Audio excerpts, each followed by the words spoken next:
देखिए अध्याय 9 ऊंचाई एवं दूरी। तो इसमें आपको 3 चीजें इंपोर्टेंट है। उन्नयन कोण, एक आपका अवनमन कोण, एक आपका ऊंचाई दृष्टि रेखा निकालना कि किसे कहते हैं दृष्टि रेखा। सुने, उन्नयन कोण में क्या होता है कि इसमें एक आपका होता है व्यक्ति, जिसको बोलते हैं हम ऑब्जर्व करने वाला, देखने वाला इंग्लिश में। और वस्तु होती है बेटा आपकी ऊपर, यहाँ पर वस्तु रखी जाती है। तो जब व्यक्ति नॉर्मल खड़ा होता है, ऐसे खड़े हैं, तो जो हम सामने देखते हैं, यहां से खड़े खड़े देख रहे हैं सामने, तो जी बेटा लाइन हमारी कहलाती है क्षैतिज रेखा। ये क्या होती है बेटा आपकी, यानी हॉरिजॉन्टल, इंग्लिश में क्या बोलते हैं इसको बेटा अपन, हॉरिजॉन्टल लाइन। यानी जब व्यक्ति खड़े खड़े सामने देख रहा है तो उससे अपन क्या बोलेंगे, क्षैतिज रेखा बोलेंगे। लेकिन जब ही व्यक्ति ऊपर रखी वस्तु को देखने का प्रयास करता है, मान लो वस्तु पर रखी, तो उसे क्या करना पड़ेगा, अपने सिर को थोड़ा सा ऊपर उठाना पड़ेगा। मतलब ऊपर वस्तु देखा तो मैं सिर को करना बेटा ऊपर उठाने। तो जब हम यहाँ से खड़े खड़े ऊपर रखी वस्तु को देखने का प्रयास करते हैं, तो मान लो वस्तु यहाँ पर रखी है, हम इसको देख रहे हैं, तो बस व्यक्ति की आंख से वस्तु को मिलाने वाली रेखा, व्यक्ति की आंख से वस्तु को मिलाने वाली रेखा क्या कहलाती है आपकी बेटा, दृष्टि रेखा। क्या होती है बेटा आपकी, अगर क्वेश्चन आ जाए पेपर में दृष्टि रेखा किसे कहते हैं, तो अपन लिख सकते हैं कि यह प्रेक्षक यानी व्यक्ति की आंख से वस्तु को मिलाने वाली रेखा दृष्टि रेखा कहलाती, line of site. Line of site बोलते हैं इसको बेटा अपन। यानी कि व्यक्ति की आंख से वस्तु को मिलाने वाली रेखा दृष्टि रेखा कहलाती है। अब आपकी परिभाषा क्या बनेगी बेटा, कि देखो कोण की परिभाषा बड़ी बनना कक्षा 9 में, कि दो जो आपकी किरणें होती है ना, ऐसी दो किरणें जो एक ही लाइन से निकलती, एक ही बिंदु से निकलती हैं। जैसे ये बिंदु हो गया बेटा, अब इससे एक रे ये निकल गई बेटा किरण, एक रे आपकी जे निकल गई, तो इन दो किरणों के बीच में बना कोण क्या कहलाता बेटा, बना आकृति होती कोण कहलाती है। दो किरणों के बीच बनी आकृति कोण कहलाती है। तो एक किरण मान लो बेटा जे है, एक किरण बेटा आपकी मान लो जे है, तो इन दोनों की भी जो आकृति बनी जे वाली बेटा, ये क्या कहलाएगी बेटा आपकी कोण कहलाती है। तो यानी कि क्षैतिज रेखा और दृष्टि रेखा, क्षैतिज रेखा और दृष्टि रेखा के बीच बने कोण को उन्नयन कोण, एंगल ऑफ एलिवेशन बोलते हैं। यानी क्षैतिज रेखा और दृष्टि रेखा के बीच बने कोण को उन्नयन कोण कहते हैं, जिसमें प्रेक्षक नीचे की ओर और वस्तु यानी ऑब्जेक्ट आपका ऊपर की ओर होता है। बस समझ आ रही, यानी जो प्रेक्षक उसको क्या बोलते हैं, ऑब्जर्वेशन, और जो होता है ऑब्जेक्ट यानी वस्तु, तो ये जो होती है वही लाइन। तो क्षैतिज रेखा और दृष्टि रेखा, इन दोनों के बीच जो कोण बन रहा है, आपका एंगल बन रहा है, इन दोनों के बीच जो कोण बनेगा उसको क्या बोलेंगे आप, उन्नयन कोण। अब सुने, अब उन्नयन कोण में वस्तु ऊपर होगी, व्यक्ति नीचे होगा, और उन्नयन कोण जो थीटा बनेगा बेटा, जी हमेशा क्या बनेगा बेटा आपका 0 डिग्री से बड़ा और 90 डिग्री से छोटा, यानी न्यून कोण बनता हमेशा। क्या बनता आपका, एक्यूट एंगल 90 डिग्री से छोटा बनेगा, हमेशा न्यून कोण बनेगा। 90 छोटा बनेगा, 0 से बड़ा बनेगा, ध्यान करना। यानी न्यून उन्नयन कोण का मान क्या होता है बेटा, हमेशा न्यून कोण क्या होता है, न्यून कोण होता है। क्या होता है बेटा आपका, न्यून कोण। ठीक है, अगर बात करें अगले बेटा आपकी अवनमन कोण। अवनमन कोण की बात करें तो यहां पर क्या होगा बेटा आपका, सुने, मान लो जी एक व्यक्ति है, जी खड़ा हुआ है ऐसा, इसको अपन नाम दे देते हैं ए बी, एक पर्सन, और इसको अपन मिला देते हैं ऐसा, जी आपका 90 डिग्री वाले, ठीक है जी। मान लो आपका एक व्यक्ति है, जैसा खड़े हैं, जो खड़े खड़े व्यक्ति देख रहा हो, ये लाइन कौन सी कहलाएगी, ये कौन सी कहलाएगी बेटा आपकी, लेकिन वस्तु तो रखी नीचे की तरफ, तो झुकना पड़ेगा नीचे। अब नमन मतलब झुकना, नमन यानी नमस्ते का भगवान नाम, तो नमन यानी झुकना होता है बेटा। नमन यानी जब व्यक्ति झुकेगा तो कौन बनेगा, वो कौन सा, अवनमन। तो मान लो व्यक्ति वस्तु जे रखी बेटा आपकी, तो अब जे व्यक्ति इस वस्तु को देख रहा है, ठीक है ना, तो ये लाइन कहलाएगी आपकी कौन सी, दृष्टि रेखा कहलाएगी। तो दृष्टि रेखा और क्षैतिज रेखा क्या हो गई। तो ये कोण कौन सा बनेगा, अवनमन। कौन सा बनेगा, अवनमन कोण। अब हम इसको मिला देते बेटा आधार को, ठीक है ना। बनता तो बेटा यहाँ पर अवनमन कोण है, लेकिन अपन लिखते कहां पर है, यहाँ पर। तो जे वाला कोण और जे वाला कोण आपस में कैसा होता है बेटा, बराबर। इसको अपन सी, इसको अपन कर एक्स, कि जो एंगल है बेटा एक्स ए सी ए एक्स होगा बेटा, सी ए एक्स एंगल बराबर होगा आपका ए सी बी बराबर थीटा। क्यों बेटा, सुने 9th में पढ़ा आप लोगों ने एकांतर अंतः कोण। तो ये जो लाइन है ये कैसी, समांतर रेखा होंगी दोनों, कैसी है, ये कौन है, तिर्यक रेखा। कौन सी जी आपकी है, तो जे वाला कोण बेटा और जे वाला कोण आपस में कैसा होगा बेटा, बराबर। इन्हें बोलते हैं एकांतर अंतः कोण, इंटीरियर एंगल बेटा आपके, अल्टरनेटिव इंटीरियर एंगल। तो जी आपका कोण होगा, इसलिए अपन कोण यहाँ पर लिखते हैं। जब अवनमन बनेगा तो ऐसा बनाना पड़ेगा, धन तरुचित ऐसा बनेगा, यहाँ पर भी रखना पड़ेगा आपको कोण का मान और यहाँ पर भी रखना पड़ेगा। लेकिन जब आपका उन्नयन बनेगा तो आपको सिर्फ ऐसा चित्र बनाना पड़ेगा। ये तो चित्र बन गया, समझ में आ गई कैसे बनना है। अब हमें मान कौन सा निकालना है, साइन को, कॉस को, टेन को या कोट कोसेक सेक कुछ भी निकालने पड़े। ध्यान करो, इन 3 भुजाओं में से तुम्हें एक भुजा का मान दिया जाएगा। 3 भुजाओं में से तुम्हें एक भुजा का मान लीजिए तुम्हें उन्होंने बेटा आधार का मान दे दिया। किसका मान दे दिया उन्होंने तुम्हें, आधार का। और तुमसे लंब का पूछ लिया, आधार का मान देगा तो तुमसे किसका पूछा, या लंब का दे देंगे, आधार का पूछेंगे। तो बेटा लंब बटे आधार जो मान होता है वो किसका होता है, tan थीटा का। किसका होता है, तो जब भी तुम्हें क्वेश्चन में आधार का मान दिया जाए और लंब का पूछ लें तो तुम्हें tan को लगाना फॉर्मूला मान रखने, और अगर लंब को दिया जाए और tan को सॉरी आधार को पूछ लें तो भी तुम्हें किसको निकालना है, अब अगर मान लो तुम्हें कर्ण को मान निकालना है, कर्ण का मान निकालना है और तुम्हें किसका दिया गया है, लंब का। तो लंब बटे कर्ण, लंब बटे किसका होता है, साइन का। तो आप किसका लगाओगे यहाँ पर, साइन का लगाओगे। किसका लगाओगे आप, साइन का लगाओगे, ठीक है ना। तो तुम्हें सब सवालों में टेन या साइन, 1-2 सवाल होंगे जिसमें तुम्हें साइन को लगाना है, ठीक है ना। बाकी तुम्हें सब में क्या लगाने, टेन को लगाने। जैसे अगर मान लो कोई सीढ़ी है, सीढ़ी जानते स्टेयर्स, चढ़ते पर ऐसी होती है। अगर ऐसी सीढ़ी है तो ये क्या होती है बेटा, कर्ण। क्या होती है आपकी, तो हमें इसमें किसको मान निकालना बेटा, कर्ण को। और कर्ण मतलब साइन को लगाना फॉर्मूला, ठीक है ना। ध्यान करना, बात में आ गई, क्लियर है। चलो एक सवाल देखो एग्जाम्पल का। एग्जाम्पल फर्स्ट निपटा दें, नोट तो नहीं करना कुछ, कर लो।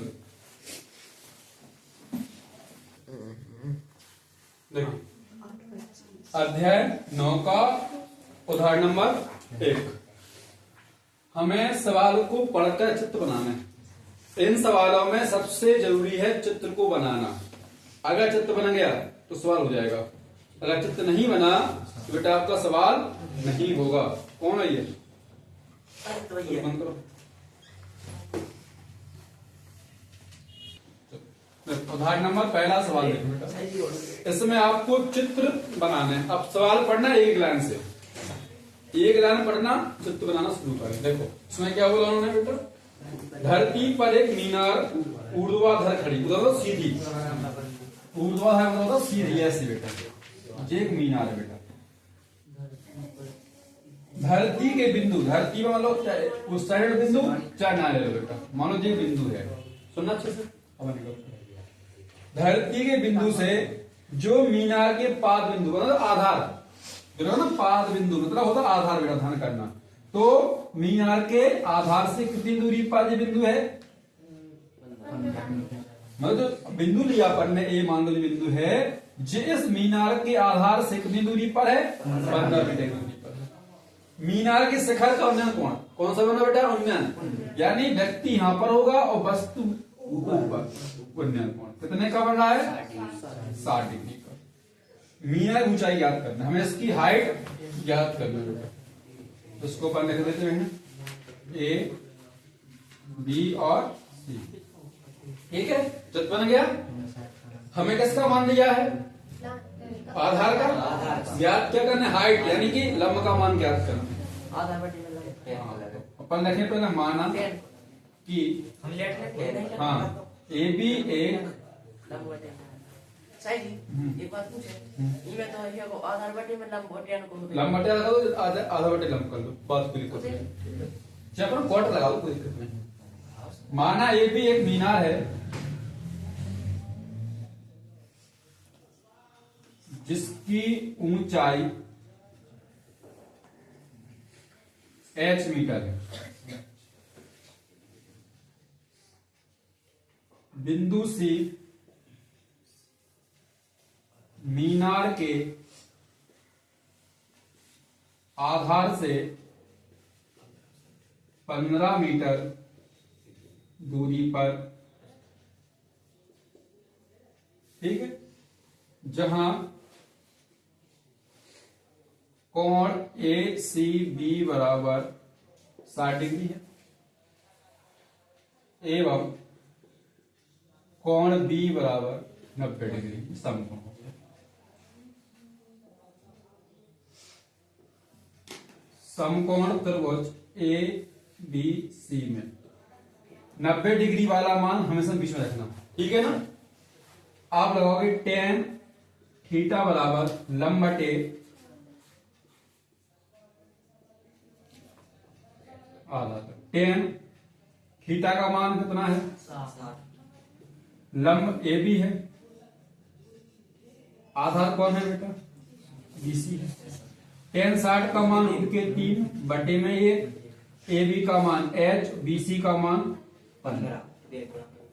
अपन लिखे तिर्यक गुणा, तिर्यक गुणा करने पर, तो इतने आपका क्रॉस मल्टीप्लाई करोगे तो रूट के 3 और गुणे 15 रूट के 3।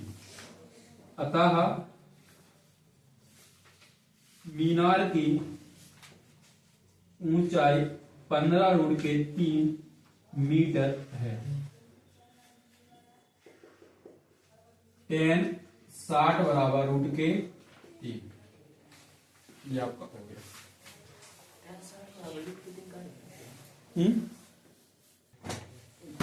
देखो उदाहरण नंबर दूसरा क्वेश्चन पढ़े। एक बिजली मिस्त्री को एक 5 मीटर ऊंचे खंभे पर आ गई खराबी की मरम्मत करनी है। यानी मिस्त्री है, उसको एक खंभे में चढ़ना, जिसकी ऊंचाई कितनी बेटा है? 5 मीटर। यानी खंभे की ऊंचाई कितनी है? 5 मीटर। मरम्मत का काम करने के लिए उसे शिखर से 1.5 मीटर नीचे बिंदु पर पहुंचना है। मतलब जो पूरा खंभा है कितना है? 5 मीटर। लेकिन खराबी कहां पर आई है? शिखर से 1.5 मीटर नीचे, मतलब यहां से 1.3 मीटर।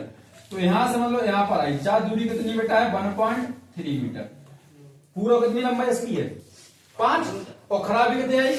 शिखर से 1.3 मीटर नीचे आई। तो इस वजह से अपन पूरी 5 में से कम कर दें, 1.3 और कम कर दें।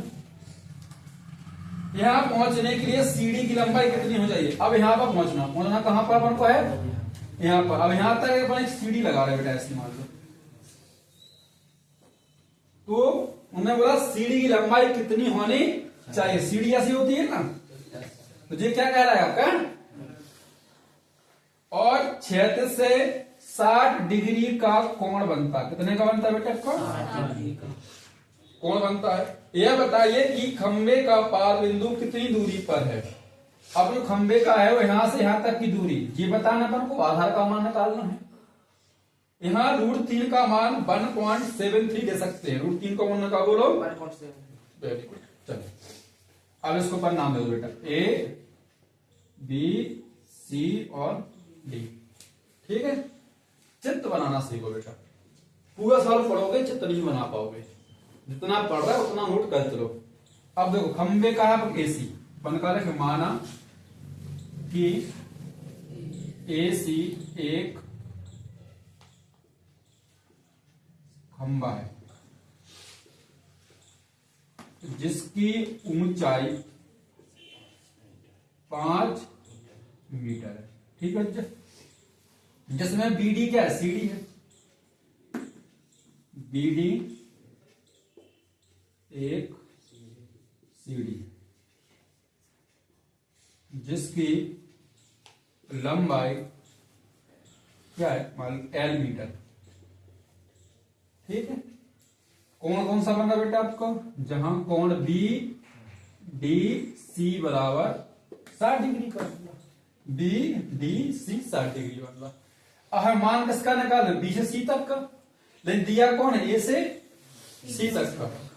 तो अगर बेटा बीसी का मान निकालें, किसका मान निकालें, अतः बीसी बराबर क्या होगा बेटा, ए सी में से हम ए भी घटा दें, तो पूरी लंबाई कौन सी, ए सी, उसमें क्या माइनस कर दें, ए बी। ए सी कितना है 5, ए बी कितना है 1.3, माइनस कर दो कितना बचेगा 3 पॉइंट बचेगा मीटर। यानी यहां से यहां तक की जो हाइट है कितनी 3.7 है। ठीक है, यानी किसका मान दिया तुम्हें, लंब का, तो निकालने किसका है, कर्ण को, क्या लगाना पड़ेगा, लंबा टेकन किसका होता फॉर्मूला, समकोण त्रिभुज बी सी डी में, इसका निकालो पर बी सी डी में साइन थीटा बराबर लंब यानी बी सी बटे कर्ण यानी बेटा आपका बी डी, साइन थीटा का मान 60, बीसी का मान कितना है बेटा 3 और बीडी पता नहीं बेटा, साइन 60 का मान रूट के 3/2। अब यहां करोगे अपन क्रॉस मल्टीप्लाई, तो बीडी रूट के 3 बराबर 2 से गुणा करो, 7 दूनी हाँ सलाई 1, 3 दूनी 6, बीडी बराबर 7.4 बटे रूट के, बीडी बराबर 7.4 बटे रूट के 3 रखना। तो पहले बेटा अपन यहाँ पर रूट से यहाँ पर बेटा अपन क्या कर लो बेटा, यहीं पर हर का पर भी कर रूट से 3 का गुणा, रूट का नीचे भी गुणा कर लो, तो कितना आएगा 7.4 रूट के 3 बटे में 3। ठीक है, तो दिक्कत यहां तक। अब क्या करोगे, रूट 3 से जो मान हमारा दिया गया, कितना दिया बेटा रूट 3 का मान बटे में, अब हम 7.4 गुणे 1.73 से मल्टीप्लाई करेंगे तो 3 को अपन क्या बेटा यहाँ पर भाग देंगे, सो आपका कितना आ जाएगा बेटा यहाँ पर आंसर आ जाएगा। देखो गुणा कर लो बेटा, प्रैक्टिकल करें 1.73 गुणे 7.4 मल्टीप्लाई करो, 4 दिया 12 हासिल आई 1, 7 चौक 28 1 29 हासिल आई 2, 4 एकम 4 और 2 6 पॉइंट छोड़ दो 2 मिनट के लिए, 7 दिया 21 1 हासिल आई 2, 7 49 2 हासिल आई 1 सॉरी 5 और 7 एकम 7 5 2 0 6 7 1 8 2 1। देखो इतने कितने अंक बाद समझ लगो 1, यहाँ पर क्या लगा 2 अंक बाद, इतने लगे 3 अंक बाद, तो कितना आएगा इसका मल्टीप्लाई करने पे आपका बेटा 12.802 और भाग किससे देना पड़ेगा, इसमें बेटा 3 से भाग दे दो, 3 चौको 12 अंक उठाओ 8 के, 3 दूनी 6 2 बचे 20 30 18 2 बचे 30 आते 21 3 अंक बाद, तो आएगा आपका 4.26 मीटर। अतः सीडी की लंबाई कितनी होगी,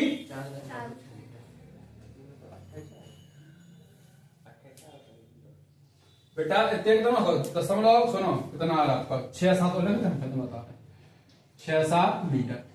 आप सुने दशमलव की बात, अगर 5 से बड़ा कोई अंक है, 5 से बड़ा कोई अंक है उसको तुम हटाओगे, देखो यहाँ पर कितने 5 से बड़े 7 हैं, तो हम 7 को हटाएंगे कितने हो जाए, सॉरी 7 है ना आपने, और आगे भी सवाल होगा आपका भी, तो है नहीं कि आने सवाल नहीं होगा। तो यहाँ पर अगर इसको हटाने पर कितना आ रहा आपका 3 दूनी 6, 2 3 18 और 30 आते 21, अगर ज्यादा तो 7 हो जाएगा बेटा, कितना हो जाएगा आपका 7। अगर इसके आगे कोई अंक आएगा तो उसको हटाओ, कितना बन जाएगा 1। अगर 5 से बड़ा कोई अंक आ रहा आपका, उसको हटाओगे पर नहीं रखना है पर मुझे, तो पिछला वाला जो अंक उसके आगे वाला अंक है वो एक अलग हो जाता है, तो इसको अपन क्या रखेंगे, जो 7 नहीं रखा तो इसको लिखेगा 2.7 मीटर लगभग। और दशमलव की बात अगर एक पॉइंट गड़बड़ भी आ रहा हो आपको, तो उसको अपन लगभग दिया करो, ताकि वो आपका आंसर को बैलेंस कर देगा। देखिए इसकी लंबाई निकली बेटा आपकी सीढ़ी की लंबाई, और निकाल लें क्या थी हमें 20, डीसी का मान निकाल लें, आधार का मान निकाल लें। तो जब हम लंब का मान दिया गया है, आधार का निकाल लें, तो अपन क्या लगाते हैं यहाँ पर 10, क्या लगा बेटा अपन लोग 10। तो अपन पुनः त्रिभुज बीसी डी में 10 थीटा बराबर क्या होता है बेटा, लंब बटे आधार, यानी बीसी बटे में डीसी। 10 थीटा का मान 60, डीसी का मान 3.7 अपॉन में डीसी। 10 60 का रूट का 3 बटे 1, 3.7 बटे में डीसी, तो डीसी बराबर 3.7 बटे में रूट 3, इसका ये हो जाएगा। इससे क्वेश्चन करो ना, डायरेक्ट करो बेटा। सही पड़ा।